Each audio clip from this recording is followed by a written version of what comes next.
Hi, it's Deborah Voivoda Hamilton, and thank you for coming to the 5-step proactive pet parents take to keep their pets alive. It is so important for you to be here and to hear all the information that I'm going to give you because you must be a proactive pet parent because you're here and you're listening to this webinar. I made this webinar because it really resonates with me on how people are going to care for their pets.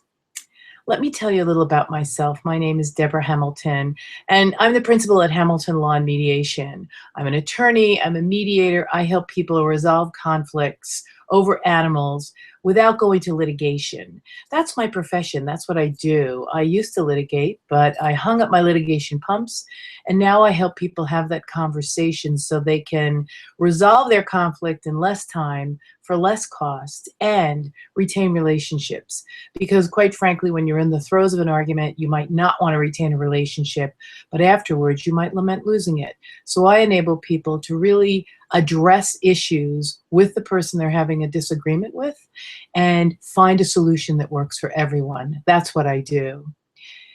I'm here today because I'm a little different than anyone else talking to you about making a plan for your pet.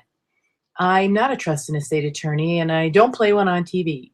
However, I lived this, and I thought it was incredibly important for me to create a program and a webinar that I do every month for free so that you would take a minute to just think about whether or not the plan you have in place for your pet is enough to save your pet's life. So the 5 steps proactive parents take to save their pet's life was the webinar I created so you could check off whether or not you've taken these 5 steps. And if you want to know more about it at the end, I give a wonderful offer that's free that you simply need to check whether or not the plan you have in place is going to protect your beloved fur companion, be it a horse, a dog, a cat. Even birds and reptiles need to be cared for, even farm animals. So this webinar is going to help you really find your way to protect your pets, whether you're there to care for them or not. The reason that I created this is because I lived it. I thought I had my plan in place. I have Irish setters and long-haired dachshunds. I've had a horse, and I thought I had my plans in place. I broke my ankle in 2013, and when I went to have my friends, word of mouth, take care of my pets, they couldn't. What a rude awakening that was for me. One of my friends had broken her wrist, so she could hardly take care of her own pets, let alone my pets. My other friend, who had said she'd take my pets, was renovating her kennel, so she had no room at the inn. I was left with just my family, who was, of course, the first group of people we always have taking care of our pets. My mother will take care of my pets. My husband will take care of my pets. My kids will take care of my pets. You always have that word of mouth, handshake. My kids know, my husband knows, they really do. I have 2 sons and I have a husband. They really do know how to care for my pets. However, I recognized at that moment in time, they were busy taking care of me. And so to have to take care of my pets as well was an additional burden I could have relieved them of had I thought about it.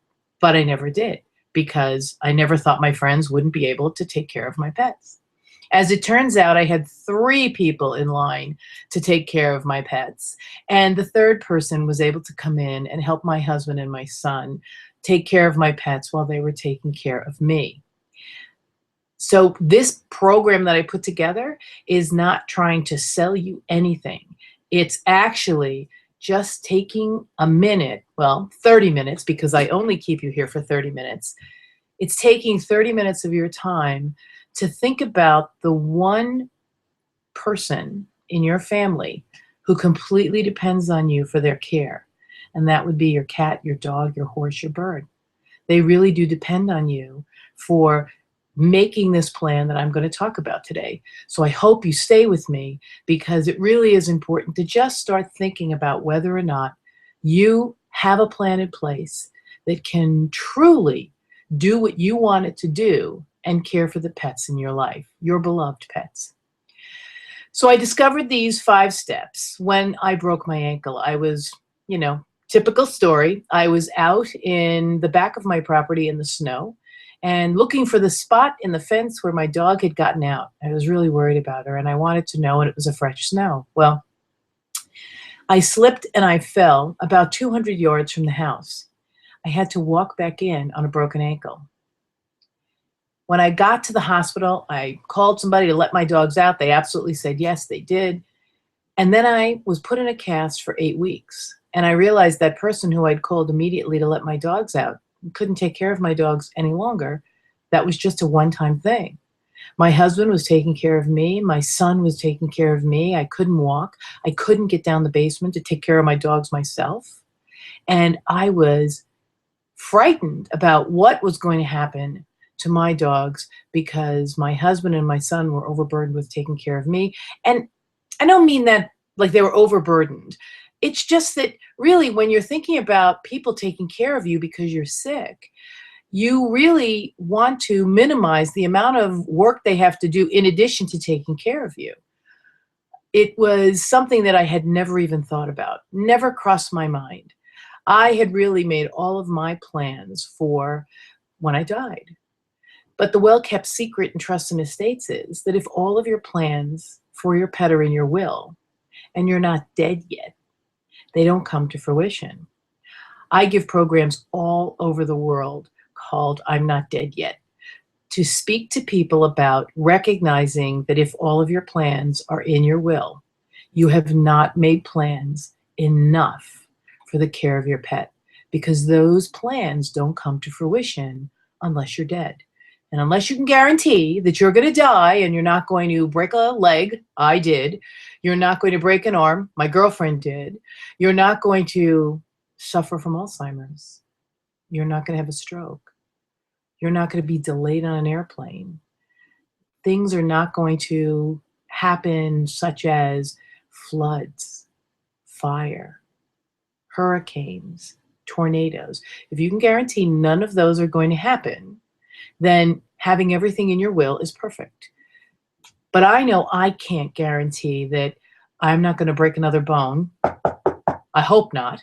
I can't guarantee that I'm not going to be delayed getting home. I can't guarantee in the Northeast where I live that hurricanes aren't going to happen. So I've decided to put into place my own 5-step proactive plan. So if you're with me and you want to hear about a 5-step plan and you want to know whether or not your plan meets the needs of your pet, you've got another, 25 minutes to listen to the information and see if it really resonates with you and if you need to make some changes to protect and to care for your beloved companion. I have to say that the plan I made is the MAP plan. So it's an MAAP because I want you to map the journey your pet takes, navigate it for him or her when you can't be there to care for them, long-term or short-term. So a broken leg, a broken arm, flu, chickenpox, whatever the malady, that's a short-term issue that you might need help taking care of your pets because you're flat on your back. Long-term would be a stroke, Alzheimer's, or death. And quite frankly, I was so grateful that I found a third person to take care of my pets because having my pets with me as I was recovering made my recovery so much quicker. I remember hobbling down the basement and just being with them and then having them come back upstairs and be with me while I was recovering. It was soul searching. I do a lot of work with human-animal bond studies, and it has been shown by study that having an animal in your life really helps you live a fuller, healthier life. So if you're recovering from something, it really will help you recover more quickly. If you're suffering from something like Alzheimer's or a stroke, it will bring you back to where you want to be. I had a friend whose mother suffered from Alzheimer's, and she actually asked me if she could borrow one of my dogs off and on because she didn't have a female, she had a male. And the female seemed to really ground her mother, who was suffering from dementia and Alzheimer's. And it really made a huge difference. And of course, I obliged because it was a friend of mine, and I really wanted them to feel as if they could help their mother in her time of need. It is important for you to make sure your pets are cared for in your time of need as well. And that's why I created the MAP plan. Today, I'm going to handle the first piece of the MAP plan, the M, because that is the most important piece right now to really decide whether or not you're going to create. The M stands for make a plan. You have to make a plan. You have to sit down with paper and pen and make a plan about how you would like your pets to be treated if you were not able to care for them, long-term or short-term. Now, you might have put something in your will, you might have put money in your will, you might have put directives in your will, but as I said before, if you're not dead, they don't come to fruition. So you really need to make a plan that sits outside your will, that you can update regularly, because it is important to keep it current with the animals you have. So it's not something that you set it and forget it. Actually, you set it, you forget it for the fact that you've set up the people and places the animals would go if you can't care for them, but you review it because you always want to make sure that the plans you have in place are current. So making a plan requires you to think about how you want your pet treated going forward. Do you want them to stay with you? Do you want them to go somewhere else? Do you have people you have in mind where the dogs would, or cats or birds or horses would go? If you don't, you need to think about that. It's really important to find the next people in line to take care of your pets.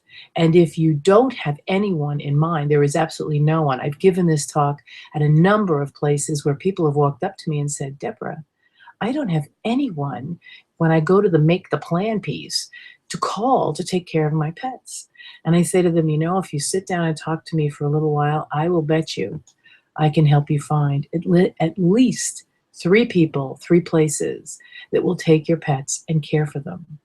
There are people and places that do this for a living now because they realize just how important it is to create a plan and have a place for beloved companion animals to go in the event their owners can't care for them for a short or long period of time.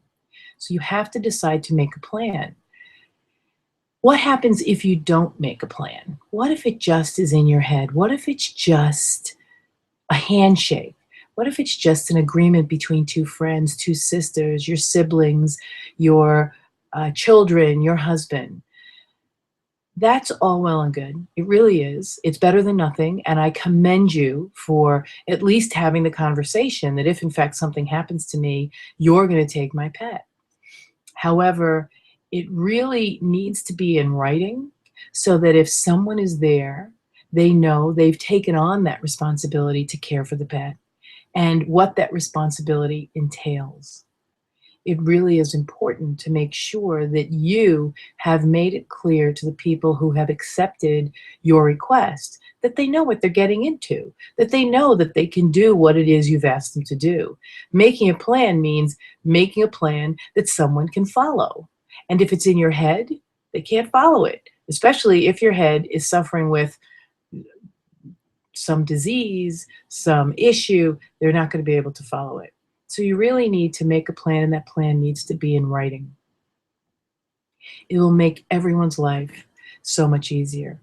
I've given this talk so many times all over the country, and I hope you don't mind. I'm going to share with you some of the comments that I've gotten from people who have sat through my program and either felt they had their plan in place and didn't need to do anything more, or really felt they needed to do something one-on-one with me because they wanted such an individual program for their pet. They wanted to make sure that they reality tested it and that they could actually ask for this to be done for their pet. So I worked with someone in Portland, Oregon, who has a dog that has a health issue, and they wanted to make sure that health issue was respected by the people who are going to care for the pet if something happened to them, and also funded. So they wanted to make sure all the language they put in their plan covered the care of the pet, the cost of medication, the cost of vet bills and rechecks, and the things that would need to be done to keep that pet healthy, exercise, different times of the day being groomed, because that really settled the dog. So there were certain things they really truly needed to have done for their pet that they do themselves every single day. And they wanted to make sure that whoever took over their place in their pet's life for a short term or long term would be able to know what it was they needed to do as well.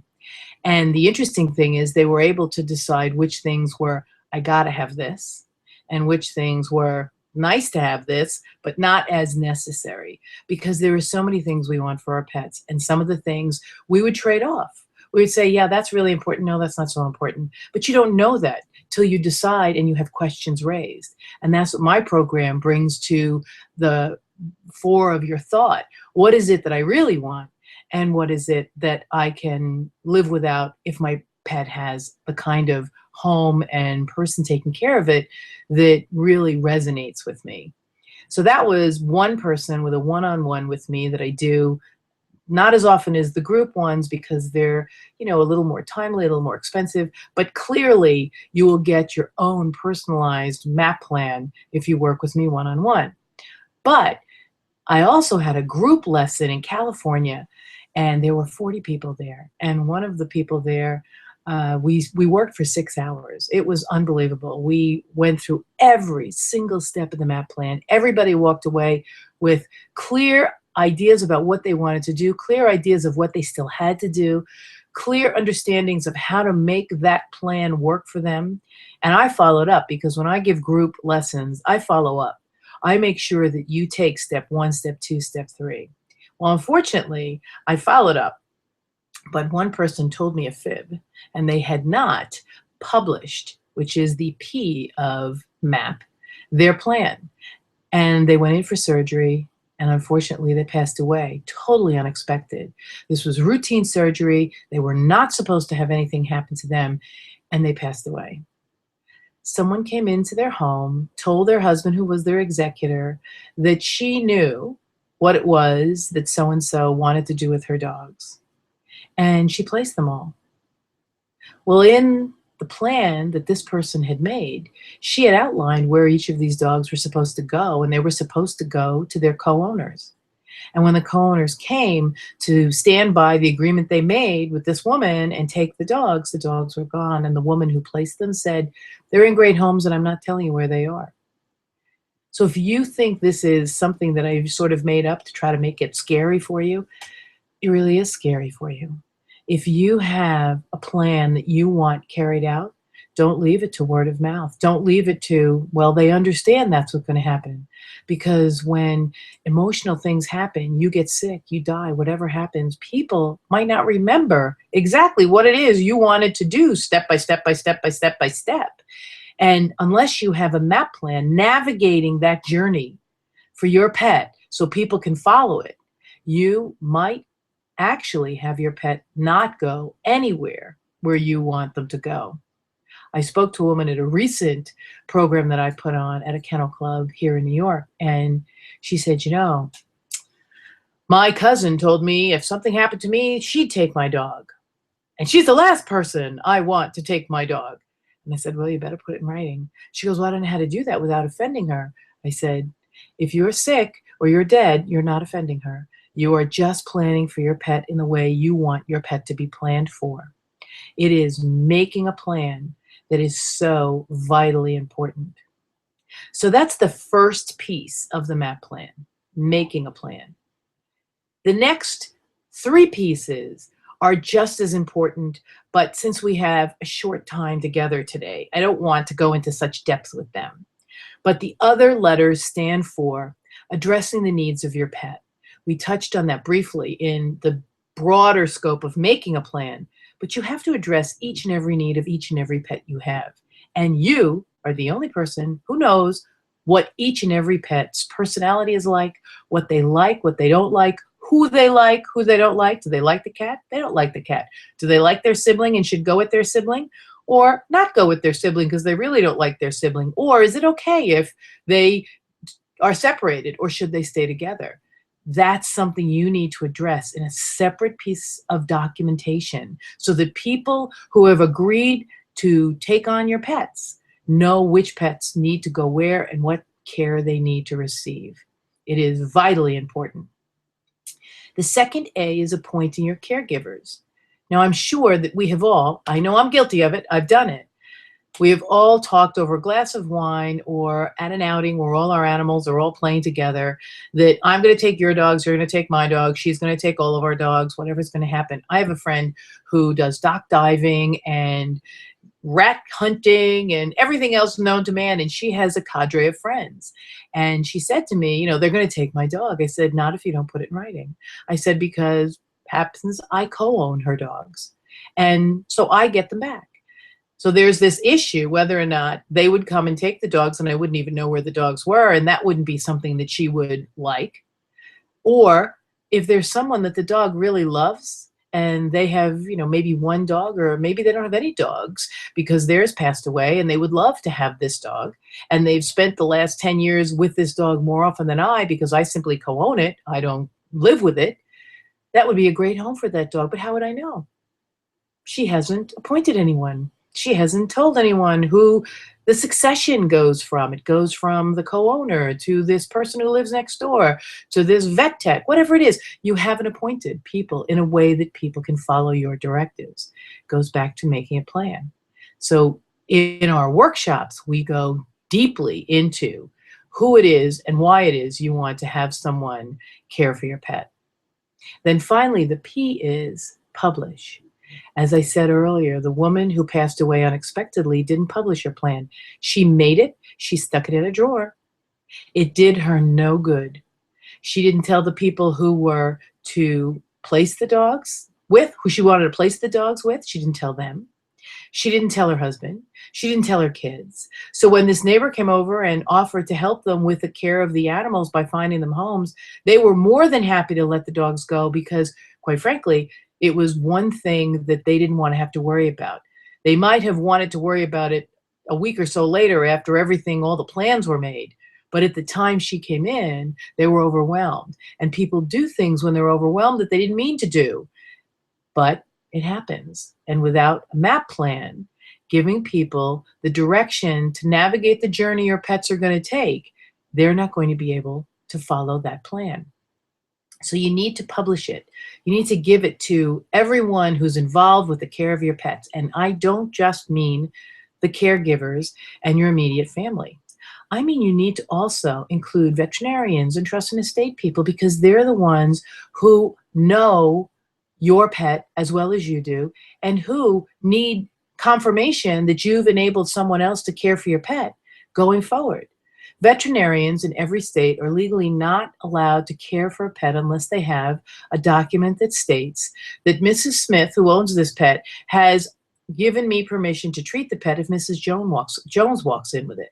So these are things that we cover in our weekend programs. We're actually having one in Desert Hot Springs, and we are going to have more and more and more all over the country because this is something that people are going to want to take part in and take advantage of.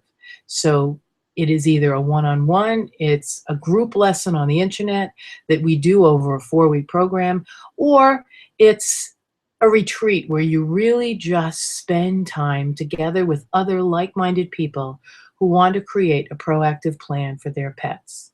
It is incredibly important. So right now, I want to wrap up in a bow what we've talked about today here. We have talked about how people really perceive their plans for their pets. They think they've made them in a way that is foolproof for their animals. And I, for one, would love to help you review the plan you made so that you can make sure that it is foolproof, that you have something in place. So in doing so, I would love to have you avail yourself of a few strategy sessions that I've opened up. If you want to get on my list really quickly, make sure you go to www.hamiltonlawandmediation.com and go to the contact list so that you can sign up for the strategy session that really covers what you have and what you might need to consider to make sure your pet is well cared for. So these strategy sessions will come to you if you put your name in the contacts and you put your email address. We'll send you something that looks like this. It's a strategy session, and it will enable you to fill out the form that enables you to have a session with me. And how wonderful is that? It's free. Now, I want to read to you the commitment you need to make before you hit contact Deborah and sign me up for a strategy session. The commitment you need to make is that you don't want to make a massive mistake in planning for the care of your beloved pet. Check. You're ready to have a frank conversation about the plan you have in place and to determine the next action that will fully protect your pet. Check. You want it to be important, or you hold it important to make a plan for your pet, and you suspect there may be some things you need to add or have inadvertently left out so that your plan for your pet is not really ready. Check. You have a specific goal in mind for the care of your pets, and you're serious about reaching that goal. Check. You have an investment mindset in your pet's welfare, long-term and short-term. He's your family member. And when I see the need to find help, time, energy, money necessary to set up this care for my pet, I'm going to take that. Check. And I highly value Deborah's offer, and I fully commit to showing up to the session that I make with Deborah so that I can take action on her suggestions. Check. Those are the questions you need to fill out on the Hamilton Assessment Questionnaire. It is incredibly important that if you send a contact to us and you want to be part of our free strategy sessions, that you answer those questions in the affirmative, because I really take full responsibility for meeting you with a mindset that helps you prepare a plan for your pet. And I want you to come to me with a mindset that you want to do the same. It's incredibly important. In closing, I'd love to just tell you that this strategy session has only a few slots open. I only open a few slots every month. So if you really want to get this strategy session, sign up at Contacts right now, and we will send you the questionnaire that you can fill out. You truly want to make a roadmap that people can actually follow. Word of mouth is really wonderful. However, it cannot be put into action unless people remember. I had a woman who listened to my program at one of the events 6 months ago, and she called me and said, "You know, Deborah, I didn't realize that when I heard you speak, I was so closed off. My mind was so closed off because I knew my daughter would take care of my pets. But I've been thinking about what you said, and I realized, what if my daughter really can't take care of my pets? She'll take care of my pets because she promised to, but really she can't. It's just one thing after losing her mother that will push her over the edge. Wouldn't it be great if I was able to find someone to step into my daughter's shoes and be that person my daughter could place the pets with no guilt? Wouldn't that be something that would be my lasting gift to my daughter? So the first person who would take my pets would be my daughter. But if in fact she couldn't, I have provided her and given her permission to feel okay about giving the pets to somebody else.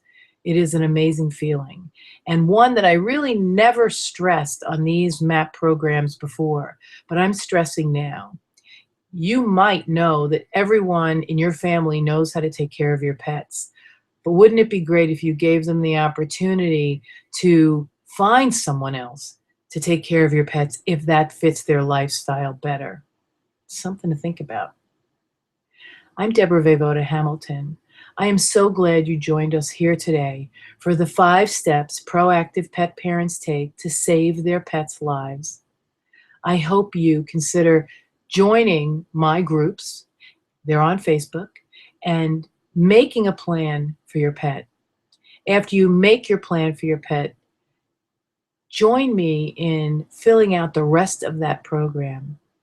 Call me and let me know if, in fact, you want to have a strategy session. Reach me at contacts at www.hamiltonlawandmediation so that you can fill out one of our strategy questionnaires. And if you fit our profile, we'll be so happy to give you time for free to evaluate your plan and to make sure the plan you have in place is going to take care of your beloved companion. And I love to close by saying, our pets depend on us. They depend on us for their food, their shelter, their entire life. And all they give us in return is love and affection and understanding. They greet us when we come home. They love us when we're feeling bad or sick. They keep us laughing all the time. If your pet is that animal in your life that keeps you sane, then make sure that you keep them sane if something happens to you. Don't let them end up in a shelter because you didn't make a plan. Don't let them be euthanized because you didn't make a plan. Make a plan and let me help you see if the plan you have in place is enough, and let me help you make the map that navigates their journey. Have a great day, and I look forward to speaking to a number of you really soon. This is Deborah Hamilton at Hamilton Law and Mediation. You can reach us at www.hamiltonlawandmediation.com. Go to the contact sheet, look at our entire website, but make sure that you sign up for a strategy session. Your pet's depending on you.